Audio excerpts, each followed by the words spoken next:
So today we're going to be doing an oil pan gasket on this 2006 Toyota Corolla. It's got an oil leak around the oil pan, and it's coming from the oil pan gasket because there's been corrosion.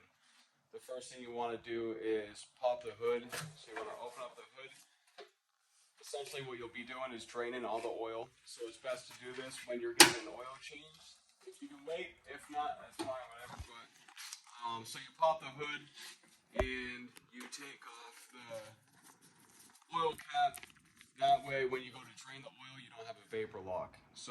And it'll help the oil flow a lot more freely.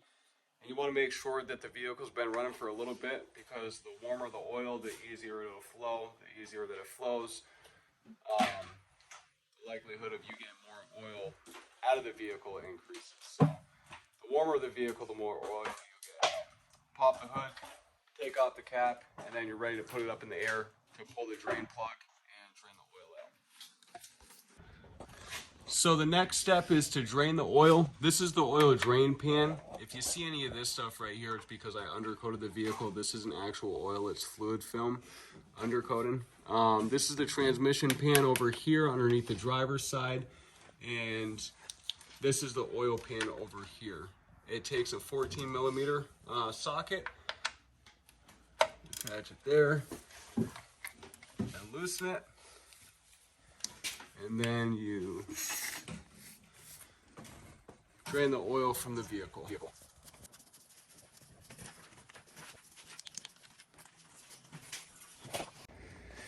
So the next step is taking off the oil filter. Like I was saying previously, you're pretty much doing an oil change because you want to drain the oil before you take off the oil pan. So I put the oil cap back on the drain plug, and now I'm taking off the oil filter itself. So I'm going to loosen it up. Instead of unscrewing it and taking it off all at once, I'm going to loosen it up and let some of that oil drain out of there for a second. The vehicle's been running for a little while before I started this, so the oil's running nice and thin right now. And most of the oil came out, so now I'll just unscrew the oil filter, the rest of the way, take the filter off completely.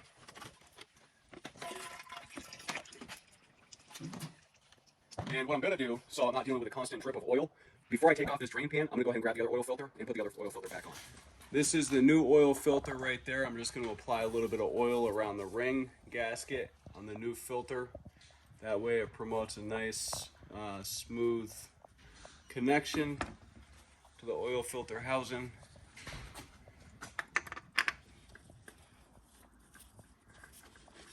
And you just turn that clockwise to install the new oil filter back on. And these oil filters, you only have to put on hand tight. You don't need to screw them back on with an oil wrench and over tighten them. You just put them on hand tight and you're good to go. Now the next step in this vehicle is going to be taking out the bolts that come around here. This is the oil pan. I've already put the oil pan plug back in there. It doesn't make a huge difference because this is coming off. This is what holds all your oil. The dipstick comes down through the engine into this oil pan right here. The oil leak was happening right around here. So this is where the corrosion in the oil pan gasket is. You can see where it's corroded. So what I'm going to do is I'm going to take off all these bolts right here that go around this oil pan, drop the oil pan, clean it off, apply the new gasket, put the oil pan back on, and put the bolts back in. So, like I was saying before, you want to use a 10 millimeter socket. Well, I actually didn't say that, but it's a 10 millimeter socket up here to take out these bolts. So use a 10 millimeter socket, an extension. These bolts back here, you're going to want to get to, you can either use a ratchet wrench or just take off the extension and get the socket back in that way. So these ones will have to come out. It looks like that one that's deep up in there is going to have to come out with a ratchet wrench or just a regular wrench. It's going to be a slow going process, but there's not a whole lot of room to get up in here one way or another. So going to have to come in from at this angle and just get it with a regular wrench. But these other 10 millimeter bolts, wrench, extension, 10 millimeter socket. So now all the bolts are out. I'm just taking out this 10 millimeter bolt, this last one. Normally what I'll do is I'll leave a bolt in on each side. That way it'll hold the pan up and Then I'll take out this bolt and I'll hold it up with my elbow or something, and then take out this last bolt. But the gasket's holding it up for right now. So what I'm gonna do is I'm gonna work on taking this bolt out right here.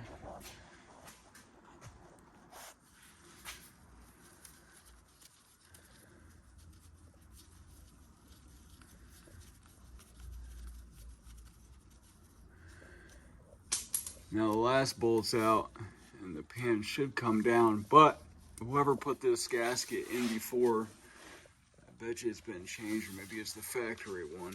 Really jammed it up in there. So you can either grab a flathead screwdriver or a little pry bar like this, get it in between.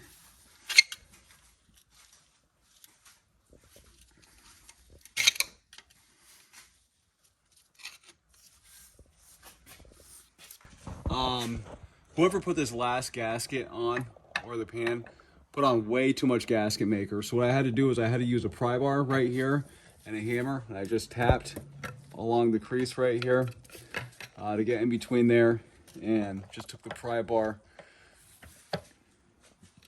and I'm working it gently around. You don't want to stick it in too far, because if you go past the little part, like more than an inch further, you could run the chance of damaging the inside components in there. So just go in a little bit around it and pull it down.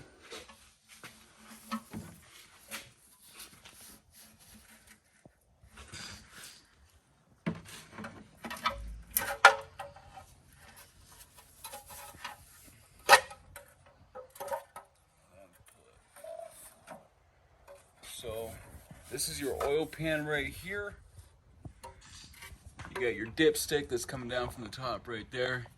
And you'll see all this gunk all around there that we'll take, and I'll show you afterwards. You're gonna want to clean that off with a razor blade. But this is your oil pan right here. Still got some oil in there. But what I'll do is, you can see around this area right here, it's got a bunch of gasket maker in there already. I'm gonna try to clean that off. I might just go ahead and get a new oil pan, because this one took a little bit of damage right there. Yeah, I'm just gonna go ahead and get a new oil pan, because this one's damaged and dented right there. So it is what it is. But if I didn't have to do that and this came out the way it was supposed to, I would have just taken a straight razor right here, cleaned off all the gasket maker, making sure that's smooth. Take a little bit of wax and grease remover, maybe some brake parts cleaner, spray off this right here, and then place the gasket on, hold it down with some gasket maker, and put it back on there. But alright, so on your left hand side, you're going to see that this is the old oil pan right here. It's really nasty. It got a little bent. It got a little bent out of shape when I took it off. But so I went ahead and I got a brand new one. The oil pan itself that I got does not come with a gasket, so I had to order the oil pan gasket separately. Sometimes in some vehicles there's no gasket at all, so you just have to use gasket maker to put around there. But luckily this one came with a gasket. I'm going to use some of this ultra black gasket, oil resistant gasket maker anyways.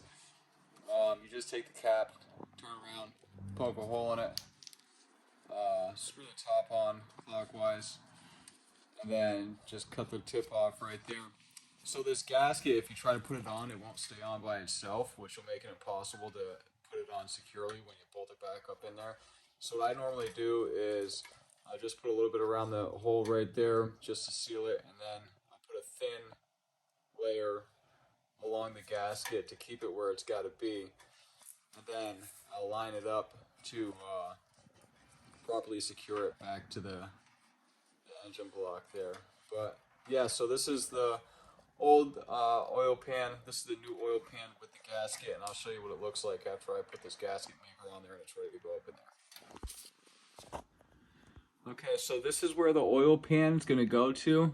You can see where it's really dirty. Whoever had placed it before, they didn't have a gasket itself. They just used gasket maker, which explains why it was so difficult to take off. But what you want to do is you want to make sure that this surface is flush and clean. So what I like to do is take a razor blade and I'll just go along and I'll clean off the gasket maker. Scrape it off the best that you can, and then what you're going to want to do is take some parts and brake cleaner, spray down a shop rag like this, and then go behind it and wipe it down. So this should be all clear of free and clear of any and all debris. And then take some parts cleaner and wipe this down so it's nice and dry. It's not greasy or oily or anything like that. Even though the gasket maker that I'm going to be using with this gasket is oil resistant, so it should be fine. But yeah, so anyways, long story short, moral of the story is you want to make sure that the surface that the gasket's going to be adherent to is nice and clean. And in order to do that, you just use a razor to scrape off all the debris, then take some parts cleaner and clean it off, wipe it off, make sure it's dry. Good to go. So now you got the oil pan with the oil pan gasket. It's secured to it with a little bit of the gasket maker used as like a glue. So I'm just gonna put it up here, put it back up there, and line it up with the holes. Now what I'm gonna do is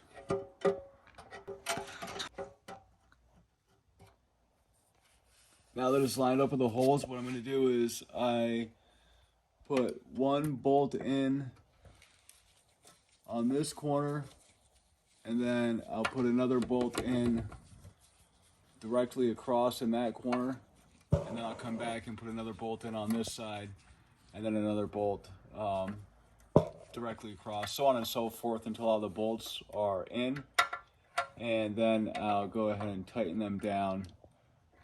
Just like you would lug nuts on a car. So this is the new oil pan, brand new filter. All the bolts have been fastened. I can see that it's got a nice tight connection and it should not be leaking. So replace the oil pan, have the new oil filter up there. The oil pan comes with the drain plug, so we don't have to worry about putting that in there. The next step is dropping the vehicle and loading her up with oil.